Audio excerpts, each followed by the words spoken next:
Hello, and welcome back to Baby Elias's stories. We now return to Around the World in 80 Days by Jules Verne. Chapter 21, in which the master of the Tankadere runs great risk of losing a reward of £200. This voyage of 800 miles was a perilous venture on a craft of 20 tons, and at that season of the year.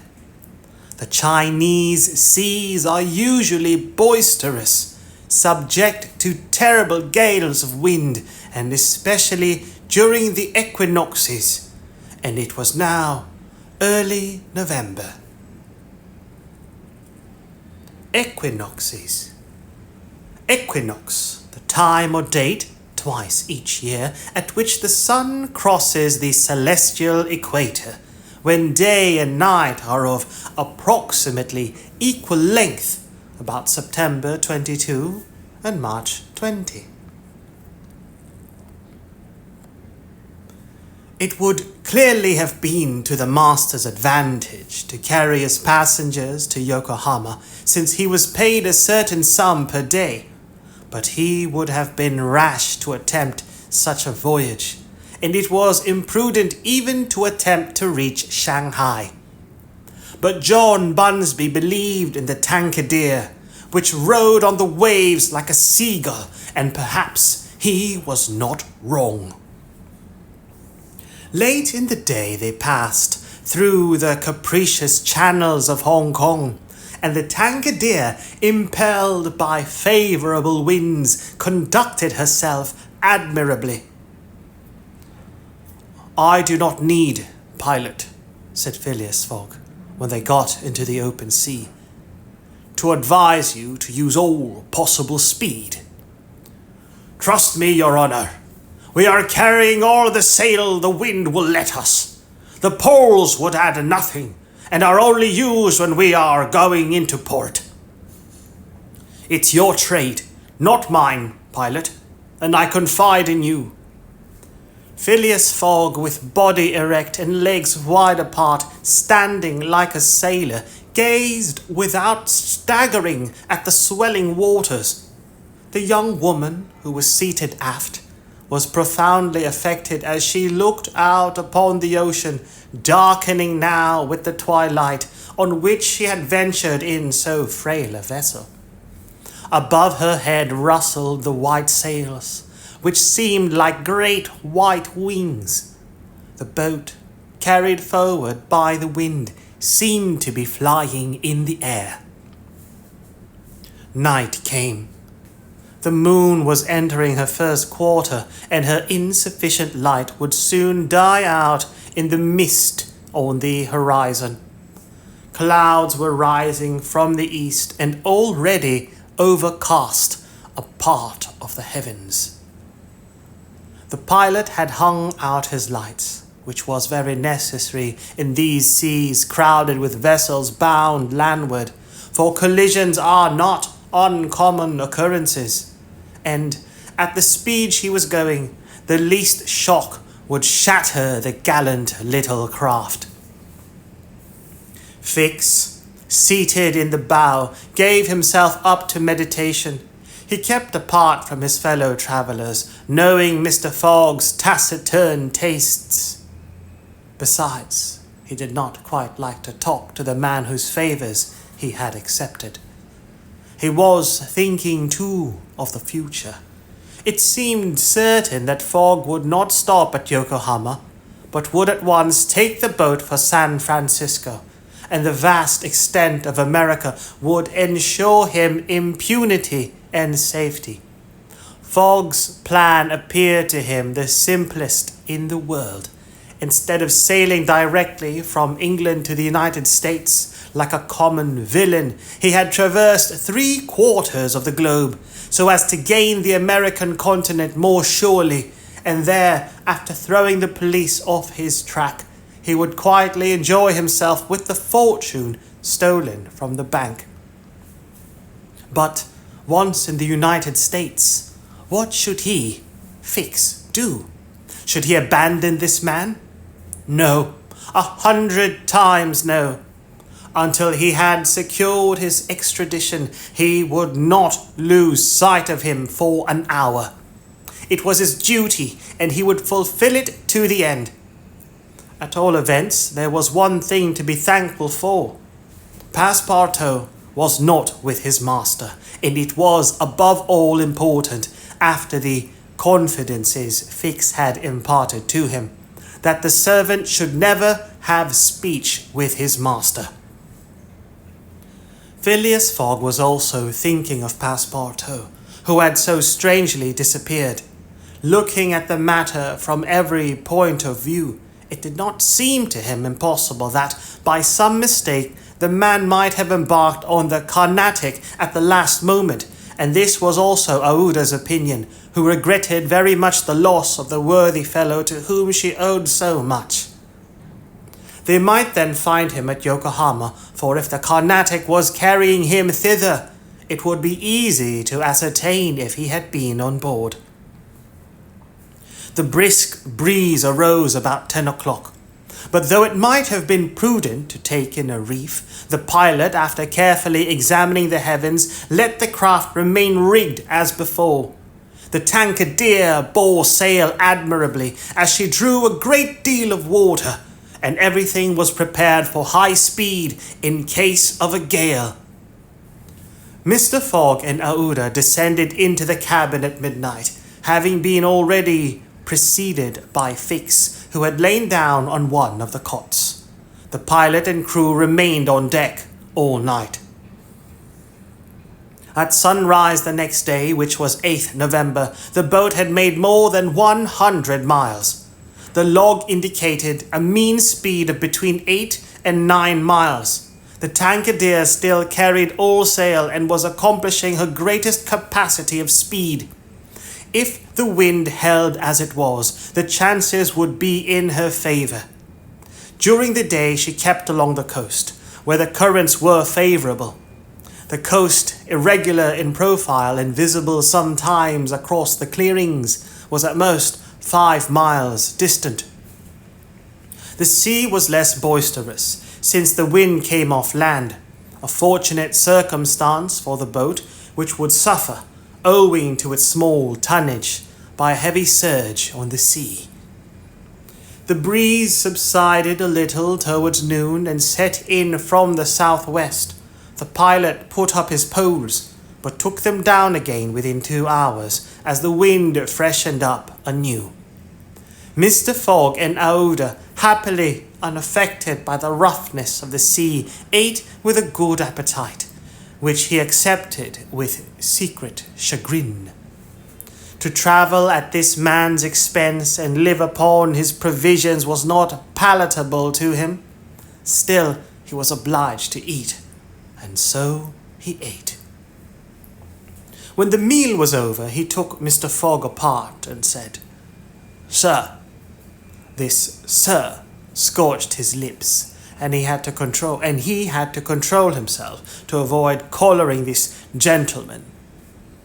"Sir, you have been very kind to give me a passage on this boat, but though my means will not admit of my expending them as freely as you, I must ask to pay my share."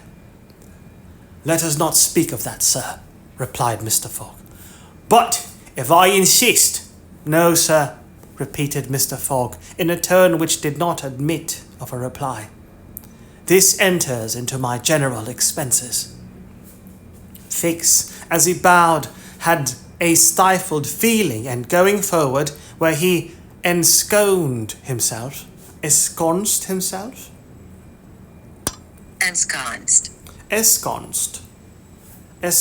to establish or settle someone in a comfortable, safe, or secret place. Ensconced.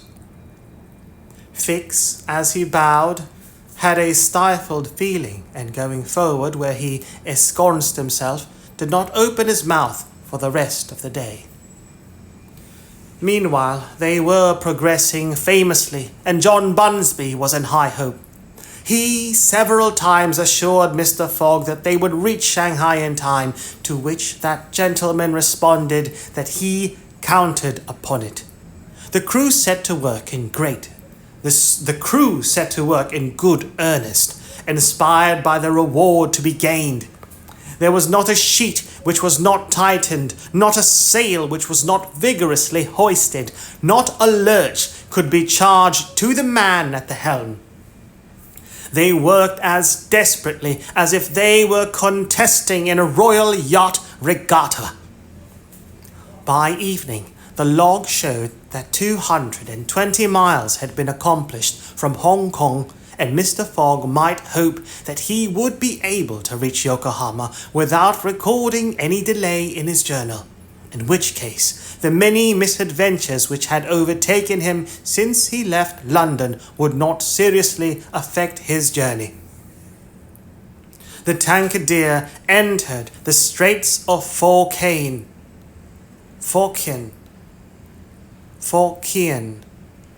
which separate the island of Formosa from the Chinese coast, in the small hours of the night, and crossed the Tropic of Cancer. The sea was very rough in the straits, full of eddies formed by the counter currents, and the chopping waves broke her course, whilst it became very difficult to stand on deck. At daybreak, the wind began to blow hard again, and the heavens seemed to predict a gale. The barometer announced a speedy change, the mercury rising and falling capriciously. The sea also, in the southeast, raised long surges which indicated a tempest. The sun had set the evening before in a red mist.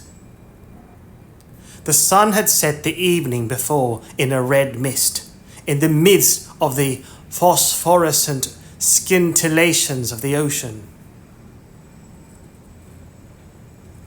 Scintillation, a flash or sparkle of light. The sun had set the evening before in a red mist, in the midst of the phosphorescent scintillations of the ocean. John Bunsby long examined the threatening aspect of the heavens, muttering indistinctly between his teeth. At last he said in a low voice to Mr. Fogg, "Shall I speak out to your honour?" "Of course." Well, we are going to have a squall. Is the wind north or south?" asked Mr. Fogg quietly. "South. Look, a typhoon is coming up." "Glad it's a typhoon from the south, for it will carry us forward." "Oh, if you take it that way," said John Bunsby, "I've nothing more to say." John Bunsby's suspicions were confirmed. At a less advanced season of the year, the typhoon, according to a famous meteorologist, would have passed away like a luminous cascade of electric flame.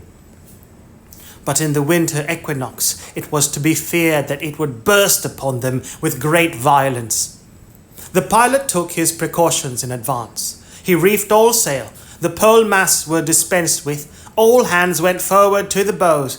A single triangular sail of strong canvas was hoisted as a storm jib, so as to hold the wind from behind. Then they waited.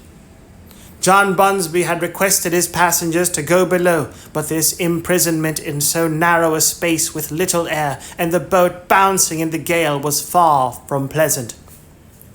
Neither Mr. Fogg, Fix, nor Aouda consented to leave the deck.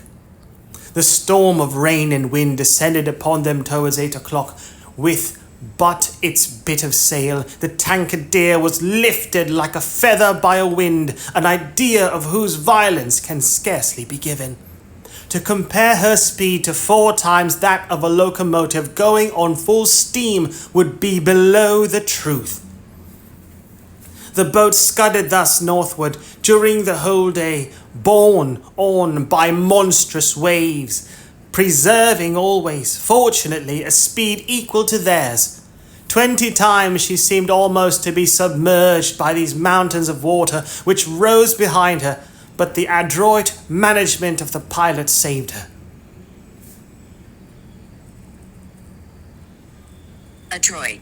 Adroit.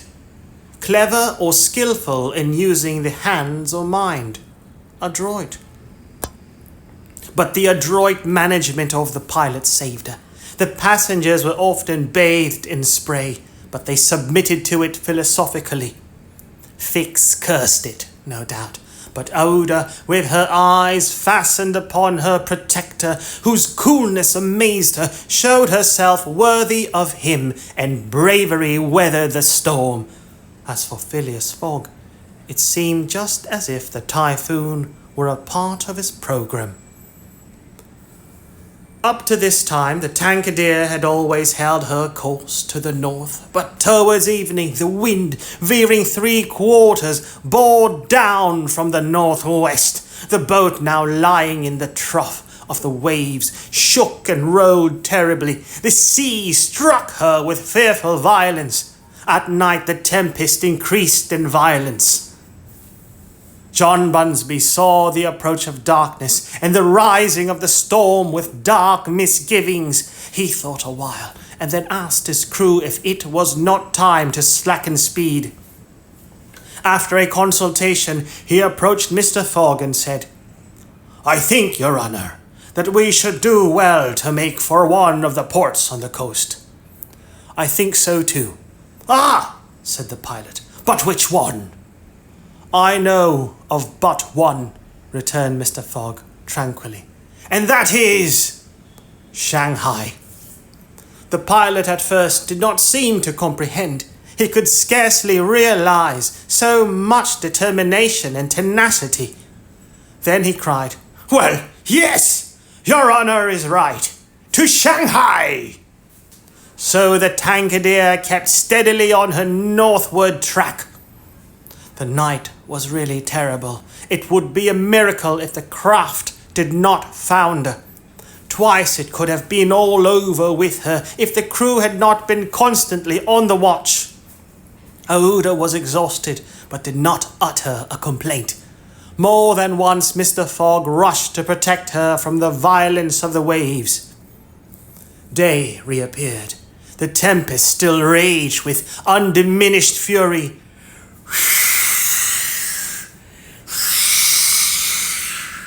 But the wind now returned to the southeast. It was a favourable change, and the Tankadere again bounded forward on this mountainous sea, though the waves crossed each other and imparted shocks and countershocks which would have crushed the craft less solidly built. From time to time the coast was visible through the broken mist, but no vessel was in sight. The Tankadere was alone upon the sea. There were some signs of a calm at noon, and these became more distinct as the sun descended toward the horizon. The tempest had been as brief as terrific. The passengers, thoroughly exhausted, could now eat a little and take some repose. The night was comparatively quiet. Some of the sails were again hoisted, and the speed of the boat was very good. The next morning at dawn they espied the coast, and John Bunsby was able to assert that they were not 100 miles from Shanghai. 100 miles, and only 1 day to traverse them. That very evening Mr. Fogg was due at Shanghai, if he did not wish to miss the steamer to Yokohama. Had there been no storm during which several hours were lost, they would be, at this moment, within 30 miles of their destination. The wind grew decidedly calmer, and happily the sea fell with it.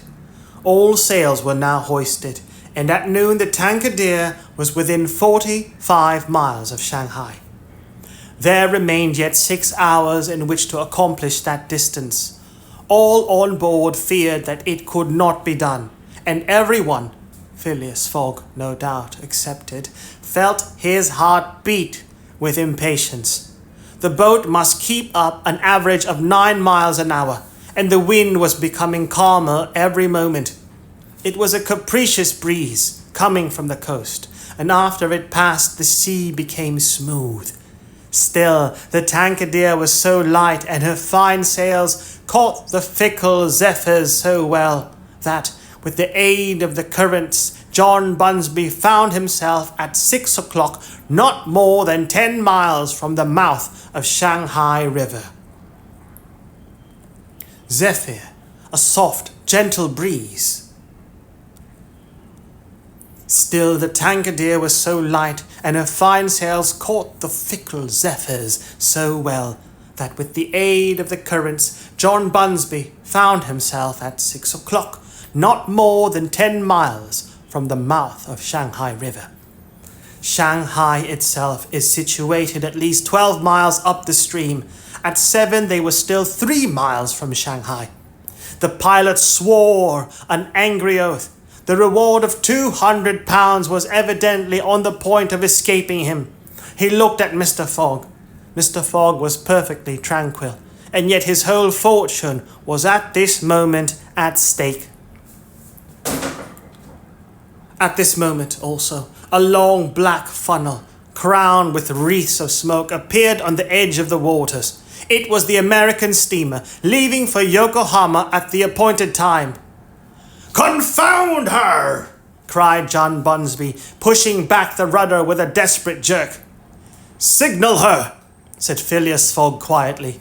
A small brass cannon stood on the forward deck of the Tankadere for making signals in the fogs. It was loaded to the muzzle, but just as the pilot was about to apply a red-hot coal to the touch-hole, Mr. Fogg said, "Hoist your flag."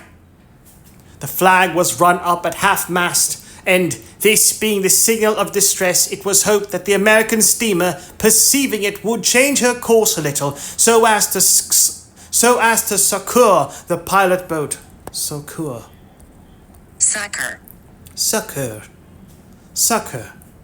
Assistance and support in times of hardship and distress. Aid, succour. Succour. The flag was run at half-mast, and this being the signal of distress, it was hoped that the American steamer, perceiving it, would change her course a little, so as to succour the pilot boat. "Fire!" said Mr. Fogg, and the booming of the little cannon resounded in the air. Chapter 22, in which Passepartout finds out that, even at the Antipodes, it is convenient to have some money in one's pocket. Antipodes. Antipodes refers to locations on the exact opposite side of the earth from where the character started, specifically from London, Europe. It signifies a place diametrically opposed, commonly associated with the southern hemisphere, such as Australia or New Zealand. Geographical meaning, derived from Greek for opposite feet, it represents the spot you would reach if you dug a hole straight through the center of the planet. Antipodes, in which Passepartout finds out that even at the Antipodes, it is convenient to have some money in one's pocket. The Carnatic, setting sail from Hong Kong at 6:30 on the 7th of November, directed her course at full steam towards Japan. She carried a large cargo and a well-filled cabin of passengers. 2 staterooms in the rear were, however, unoccupied,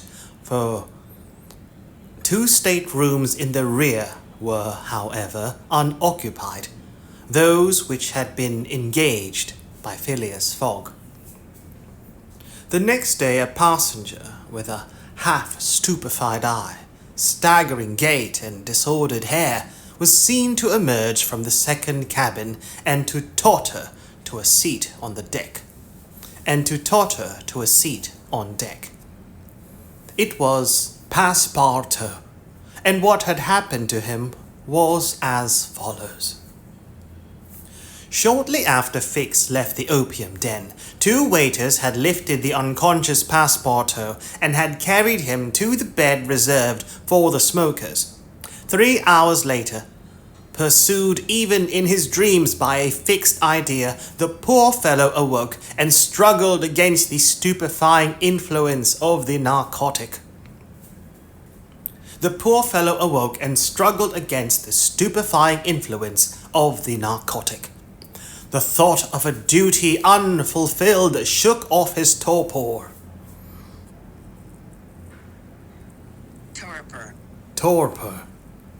Torpor, a state of physical or mental inactivity, lethargy. Torpor. The thought of a duty unfulfilled shook off his torpor, and he hurried from the abode of drunkenness, staggering and holding himself up by keeping against the walls, falling down and creeping up again, and irresistibly impelled by a kind of instinct, he kept crying out, "The Carnatic! The Carnatic!" The steamer lay puffing alongside the quay on the point of starting. Passepartout had but few steps to go, and, rushing upon the plank, he crossed it and fell unconscious on the deck, just as the Carnatic was moving off. Several sailors who were evidently accustomed to this sort of scene carried the poor Frenchman down into the second cabin, and Passepartout did not wake until they were 150 miles away from China. Thus, he found himself the next morning on the deck of the Carnatic, and eagerly inhaling the exhilarating sea breeze. The pure air sobered him. He began to collect his sense, which he found a difficult task, but at last he recalled the events of the evening before, fixed his revelation and the opium house. "It is evident," he said to himself, "that I have been abominably drunk. What will Mr. Fogg say? At the least, I have not missed the steamer, which is the most important thing." Then, as fix occurred to him, "As for that rascal, I hope we are well rid of him, and that he has not dared, as he proposed, to follow us on board the Carnatic. A detective on the track of Monsieur Fogg, accused of robbing the Bank of England? Pshaw! Mr. Fogg is no more a robber than I am a murderer." Should he divulge Fix his real errand to his master? Would it do to tell the part the detective was playing? Would it not be better to wait until Mr. Fogg reached London again, and then impart to him that an agent of the Metropolitan Police had been following him round the world, and have a good laugh over it? No doubt, at least, it was worth considering. The first thing to do was to find Mr. Fogg and apologize for his singular behavior. Passepartout got up and proceeded, as well as he could with the rolling of the steamer, to the afterdeck. He saw no one who would resemble either his master or Aouda. "Good," muttered he. "Aouda has not got up yet, and Monsieur Fogg has probably found some partners at whist." He descended to the saloon. Mr. Fogg was not there. Passepartout had only, however, to ask the purser the number of his master's state-room. The purser replied that he did not know any passenger by the name of Fogg. "I beg your pardon," said Passepartout persistently. "He is a tall gentleman, quiet and not very talkative, and has with him a young lady." "There is no young lady on board," interrupted the purser. "Here is a list of the passengers. You may see for yourself." Passepartout scanned the list, but his master's name was not upon it. All at once an idea struck him. "Ah! Am I on the Carnatic?" "Yes." "On the way to Yokohama?" "Certainly." Passepartout had for an instant feared that he was on the wrong boat, but though he was really on the Carnatic, his master was not there. He fell thunderstruck on a seat. He saw it all now. He remembered the time of sailing had been changed, that he should have informed his master of that fact, and that he had not done so. It was his fault then that Mr. Fogg and Aouda had missed the steamer. Yes, but it was still more the fault of the traitor who, in order to separate him from his master and detain the latter at Hong Kong, had inveigled him into getting drunk.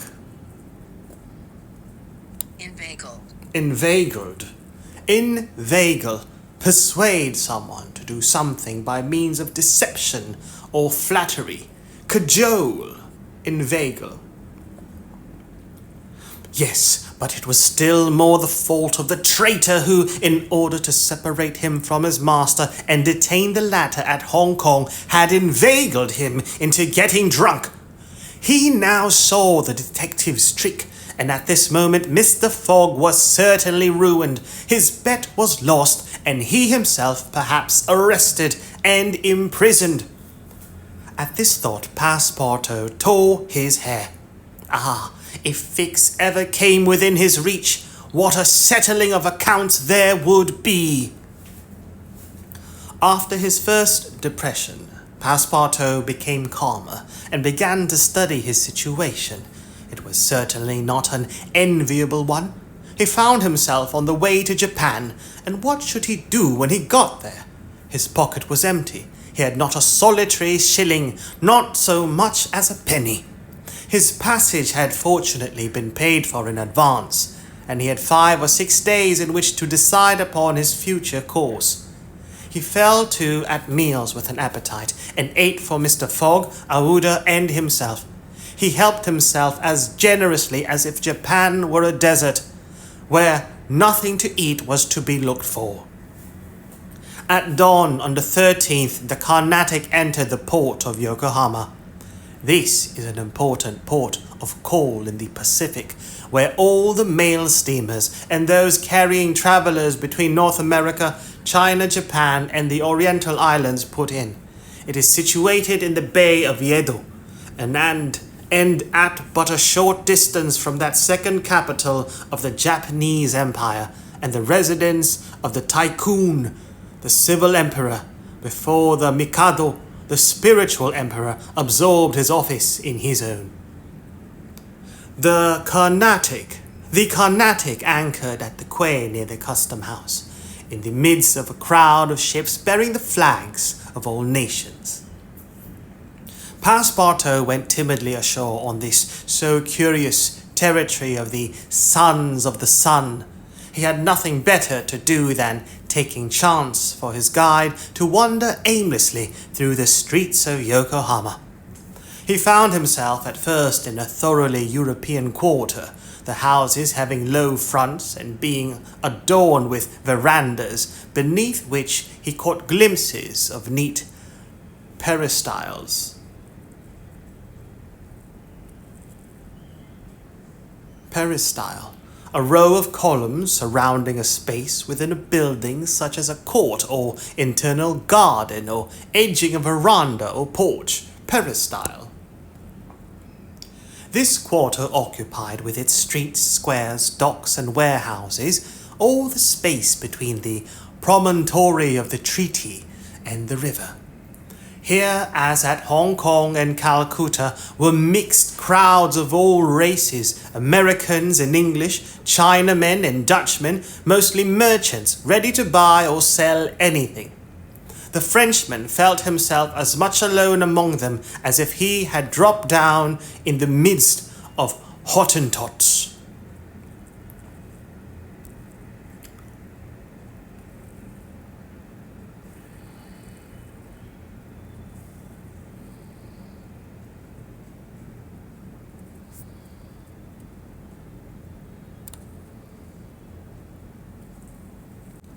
Hottentots.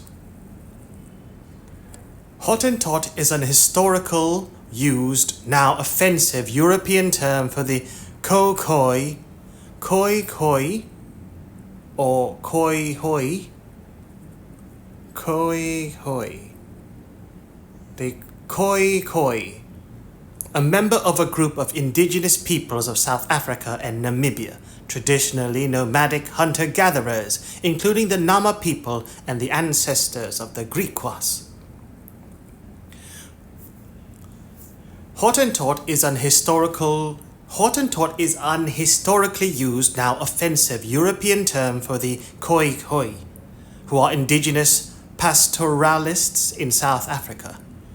Derived from the 17th century Dutch, it was used to describe the ethnic group based on their clique-based languages. It is widely considered a racial slur today, with the preferred term being Ko.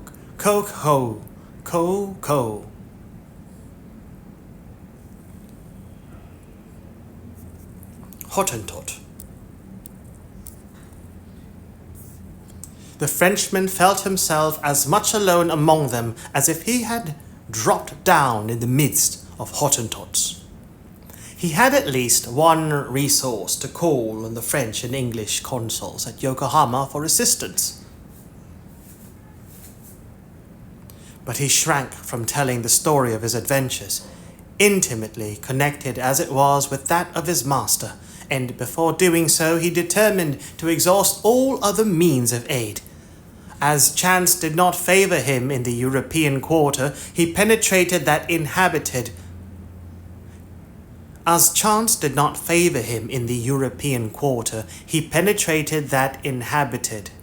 by the native Japanese, determined if necessary to push on to Yedo.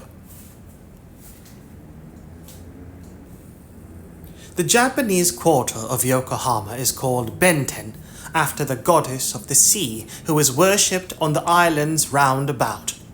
There Passepartout beheld beautiful fir and cedar groves, sacred gates of a singular architecture, bridges half hid in the midst of bamboos and reeds, temples shaded by immense cedar trees, holy retreats where were sheltered Buddhist priests and sectaries of Confucius, and interminable streets where a perfect harvest of rose-tinted and red-cheeked children who looked as if they had been cut out of Japanese screens, and who were playing in the midst of short-legged poodles and yellowish cats might have been gathered. The streets were crowded with people. Priests were passing in processions, beating their dreary tambourines. Police and custom house officers with pointed hats, encrusted with lac and carrying 2 sabres hung to their waists.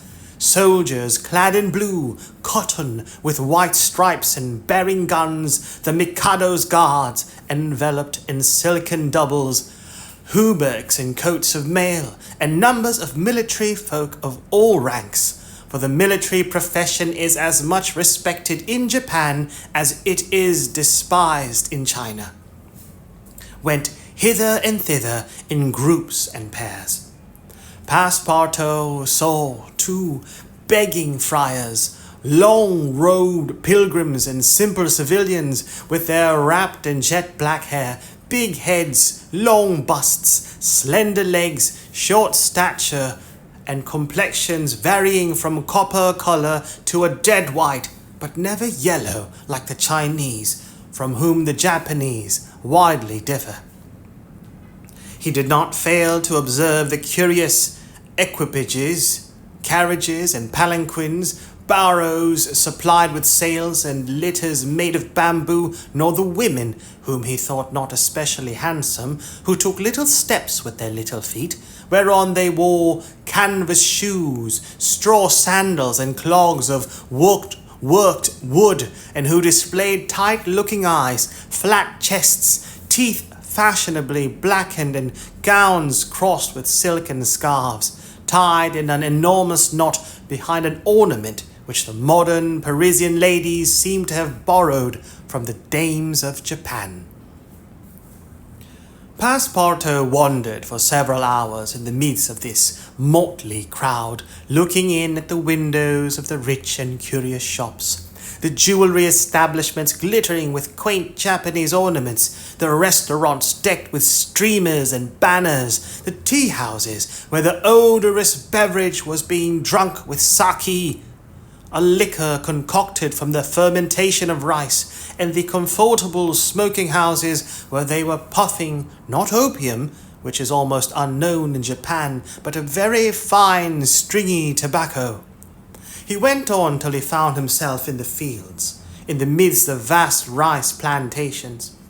There he saw dazzling camellias expanding themselves with flowers which were giving forth their last colours and perfumes, not on bushes, but on trees, and within bamboo enclosures, cherry, plum, and apple trees, which the Japanese cultivate rather for their blossoms than their fruit, and which queerly fashioned, grinning scarecrows protected from the sparrows, pigeons, ravens, and other voracious birds. On the branches of the cedars were perched large eagles. Amid the foliage of the weeping willows were herons, solemnly standing on one leg, and on every hand were crows, ducks, hawks, wild birds, and a multitude of cranes, which the Japanese consider sacred, and which to their minds symbolize long life and prosperity. As he was strolling along, Passepartout espied some violets among the shrubs. "Good," said he, "I'll have some supper." But on smelling them he found that they were odorless. "No chance there," thought he. The worthy fellow had certainly taken good care to eat as hearty a breakfast as possible before leaving the Carnatic, but as he had been walking about all day, the demands of hunger were becoming importunate. He observed that the butcher's stalls contained neither mutton, goat, nor pork, and knowing also that it is a sacrilege to kill cattle which are preserved solely for farming, he made up his mind that meat was far more plentiful in Yokohama, nor was he mistaken, and in default of butcher's meat, he could have wished for a quarter of wild boar or deer, a partridge or some quails, some game or fish, which, with rice, the Japanese eat almost exclusively. But he found it necessary to keep up a stout heart and to postpone the meal he craved till the following morning. Night came, and Passepartout re-entered the native quarter, where he wandered through the streets, lit by vari-coloured lanterns, looking on at the dancers who were executing skilful steps and boundings, and the astrologers who stood in the open air with their telescopes. Then he came to the harbour, which was lit up by the resin torches of the fishermen who were fishing from their boats. The streets at last became quiet, and the patrol, the officers of which, in their splendid costumes and surrounded by their suits, Passepartout thought seemed like ambassadors, succeeded the bustling crowd. Each time a company passed, Passepartout chuckled and said to himself, "Good! Another Japanese embassy departing for Europe!" Chapter 23, in which Passepartout's nose becomes outrageously long. The next morning, poor, jaded, famished Passepartout said to himself that he must get something to eat at all hazards, and the sooner he did so, the better. He might indeed sell his watch, but he would have starved first. Now or never, he must use the strong, if not melodious voice which nature had bestowed upon him. He knew several French and English songs, and resolved to try them upon the Japanese, who must be lovers of music, since they were forever pounding on their cymbals, tam-tams, and tambourines, and could not but appreciate European talent. It was perhaps rather early in the morning to get up a concert, and the audience prematurely aroused from their slumbers. might not possibly pay their entertainer with coin bearing the Mikaido's features. Passepartout therefore decided to wait several hours, and as he was sauntering along, it occurred to him that he would seem rather too well dressed for a wandering artist. The idea struck him to change his garments for clothes more in harmony with his project, by which he might also get a little money to satisfy the immediate cravings of hunger. The resolution taken, it remained to carry it out. It was only after a long search that Passepartout discovered a native dealer in old clothes, to whom he applied for an exchange. The man liked the European costume, and ere long Passepartout issued from his shop accoutred in an old Japanese coat. Accoutred.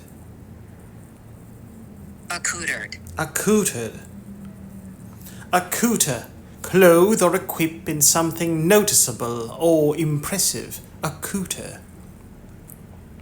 The man liked the European costume, and ere long Passepartout issued from his shop accoutred in an old Japanese coat and a sort of one-sided turban, faded with long use.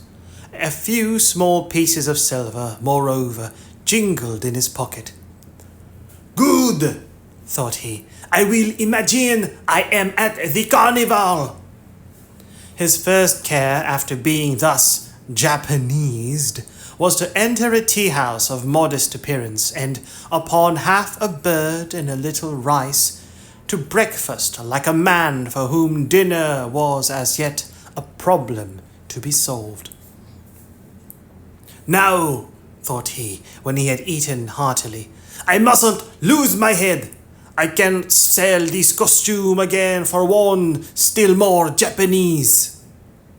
I must consider how to leave this country of the sun, of which I shall not retain the most delightful of memories, as quickly as possible." It occurred to him to visit the steamers which were about to leave for America. He would offer himself as a cook or servant in payment of his passage and meals. Once at San Francisco, he would find some means of going on. The difficulty was how to traverse the 4,700 miles of the Pacific which lay between Japan and the New World. Passepartout was not the man to let an idea go begging, and directed his steps towards the docks. But as he approached them, his project, which at first had seemed so simple, began to grow more and more formidable to his mind. What need would they have of a cook or servant on an American steamer? And what confidence would they put in him, dressed as he was? What references could he give? As he was reflecting in this wise, his eyes fell upon an immense placard which a sort of clown was carrying through the streets. This placard was in English, read as follows: "Acrobatic Japanese Troupe, Honorable William Batulcar, Proprietor, last representations, prior to their departure to the United States, of the Long Noses, under the direct patronage of the god Tingo. Great attraction." "The United States," said Passepartout. "That's just what I want." He followed the clown and soon found himself once more in the Japanese quarter. A quarter of an hour later, he stopped before a large cabin, adorned with several clusters of steamers, the exterior walls of which were designed to represent, in violent colours and without perspective, a company of jugglers. This was the Honourable William Batulcar's establishment. That gentleman was a sort of Barnum, the director of a troupe of mountebanks, jugglers, clowns, acrobats, equilibrists, and gymnasts, who, according to the placard, was giving his last performances before leaving the Empire of the Sun for the States of the Union. Passepartout entered and asked for Mr. Batulcar, who straightway appeared in person. "What do you want?" said he to Passepartout, whom he at first took for a native. "Would you like a servant, sir?" asked Passepartout. "A servant?" cried Mr. Batulcar, caressing the thick grey beard which hung from his chin. "I already have 2 who are obedient and faithful, have never left me and serve me for their nourishment, and here they are," added he, holding out his 2 robust arms, furrowed with veins as large as the strings of a bass viol. "So I can be of no use to you?" "None. The devil! I should so like to cross the Pacific with you." "Ah," said the Honourable Mr. Batulcar, "you are no more a Japanese than I am a monkey. Who are you dressed up in that way?" "A man dresses as he can." "That's true. You are a Frenchman, aren't you?" "Yes, a Parisian of Paris." "Then you ought to know how to make grimaces." "Why," replied Passepartout, a little vexed that his nationality should cause this question, "we Frenchmen know how to make grimaces. It is true, but not any better than the Americans do." "True. Well, if I can't take you as a servant, I can as a clown. You see, my friend, in France they exhibit foreign clowns, and in foreign parts French clowns." "Ah, you are pretty strong, eh? Especially after a good meal. And you can sing?" "Yes," returned Passepartout, who had formerly been wont to sing in the streets. "But can you sing standing on your head, with a top spinning on your left foot, and a sabre balanced on your right?" "Humph, I think so," replied Passepartout, recalling the exercises of his younger days. "Well, that's enough," said the Honourable William Batulcar. The engagement was concluded there and then. Passepartout had at last found something to do. He was engaged to act in the celebrated Japanese troupe. It was not a very dignified position, but within a week he would be on his way to San Francisco. The performance, so noisily announced by the Honourable Mr. Batulcar, was to commence at 3 o'clock, and soon the deafening instruments of a Japanese orchestra resounded at the door. Passepartout, though he had not been able to study or rehearse a part, was designated to lend the aid of his sturdy shoulders in the great exhibition of the Human Pyramid, executed by the long noses of the god Tingu. This great attraction was to close the performance. Before 3 o'clock, the large shed was invaded by the spectators, comprising Europeans and natives, Chinese and Japanese, men, women, and children, who precipitated themselves upon the narrow benches and into the boxes opposite the stage. The musicians took up a position inside and were vigorously performing on their gongs, tam-tams, flutes, bones, tambourines, and immense drums. The performance was much like all acrobatic displays, but it must be confessed that the Japanese are the first equilibrists in the world. Equilibrists. Equilibrist, an acrobat who performs balancing feats, especially a tight-rope walker. One, with a fan and some bits of paper, performed the graceful trick of the butterflies and the flowers. Another traced in the air, with the odorous smoke of his pipe, a series of blue words which composed a compliment to the audience, while a third juggled with some lighted candles which he extinguished successively as they passed his lips, and relit again without interrupting for an instant his juggling. Another reproduced the most singular combinations with a spinning top, In his hands, the revolving tops seemed to be animated with a life of their own, and their interminable whirling. They ran over pipe stems, the edges of sabres, wires, and even hairs stretched across the stage. They turned around on the edges of large glasses, crossed bamboo ladders, dispersed into all the corners, and produced strange musical effects by the combination of their various pitches of tone. The jugglers tossed them in the air, threw them like shuttlecocks with wooden battledores, and yet they kept on spinning. They put them into their pockets and took them out, still whirling as before. It is useless to describe the astonishing performances of the acrobats and gymnasts. The turning on ladders, poles, balls, barrels, etc. was executed with wonderful precision. But the principal attraction was the exhibition of the long noses, a show to which Europe is as yet a stranger. The long noses form a peculiar company, under the direct patronage of the god Tingo. Attired after the fashion of the Middle Ages, they bore upon their shoulders a splendid pair of wings. But what especially distinguished them was the long noses which were fastened to their faces, and the uses which they made of them. These noses were made of bamboo, and were 5, 6, and even 10 feet long, some straight, others curved, some ribboned, and some having imitation warts upon them. It was upon these appendages, fixed tightly on their real noses, that they performed their gymnastic exercises. A dozen of these sectaries,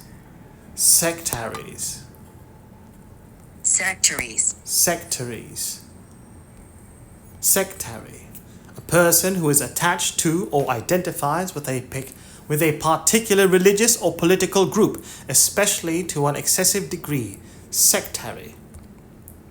A dozen of these sectaries of Tingau,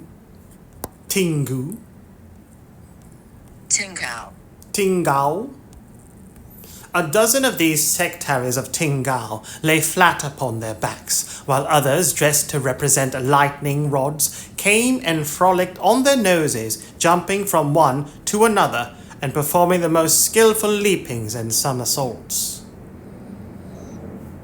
As a last scene, a human pyramid had been announced, in which 50 long noses were to represent the car of Juggernaut. But instead of forming a pyramid by mounting each other's shoulders, the artists were to group themselves on top of the noses. It happened that the performer, who had hitherto formed the base of the car, had quitted the troupe, and as to fill his part, only strength and adroitness were necessary. Passepartout had been chosen to take his place.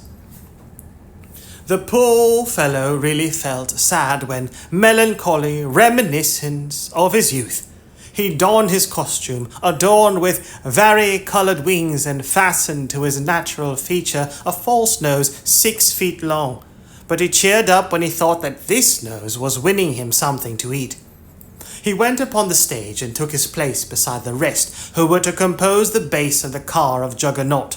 They all stretched themselves on the floor, their noses pointing to the ceiling. A second group of artists disposed themselves on these long appendages, then a third above these, then a fourth, until a human monument reaching to the very cornices of the theatre soon arose on top of the noses.